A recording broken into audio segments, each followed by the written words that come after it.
The hit CBS crime drama The Mentalist kicks off its third season tonight with Emmy and Golden Globe nominee Simon Baker returning as Patrick Jane. He's the consultant who works with the California Bureau of Investigation and always has a way with words. The new boss is here doing on cameras. It's our baby. New boss? I thought Hightower was boss. The boss of Hightower, the director, the entire division. I told you about him last week. Your memory's going. My memory is a mighty fortress, Lisbon, from which no fact ever escapes once committed. Now, when you tell me boring things, I set them free immediately. Saves overcrowding. Patrick Jane, Simon Baker here this morning. Good morning. Good morning. How are you? Are you like Patrick Jane? Your brain a mighty fortress? I wish it were a mighty fortress, and it's sort of a shabby old tent, actually, at times. Especially this early, I bet. Yes. So how was your summer? I had a great summer. I was very busy. I did a lot of globe-trotting. That's what I heard. Things, yeah. Do the kids get to come with you, your 3 kids? As much as possible. The hiatus doesn't link up necessarily with the school year completely, which I don't understand why it doesn't. But as soon as they finished school, they came with me, yeah. And so then you come back and you start working on season 3, which congratulations on season 2. It moves to Thursday night, averages 17 million viewers. So you got to be happy about that. Yeah, I mean, it's definitely nice to know that people are tuning in and watching the show. Did you slip right back into the role?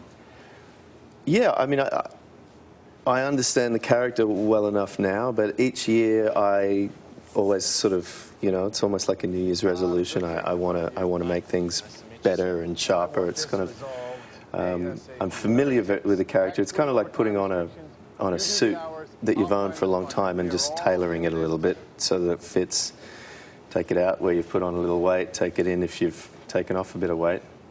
Probably the former as opposed to the latter. I know the feeling. And, you know, then go and do it. But I'm excited about this season. And so are fans, because when we left off, your character had just come in contact with the famous Red John Killer, who has killed his wife and child and others, and you've been hunting forever.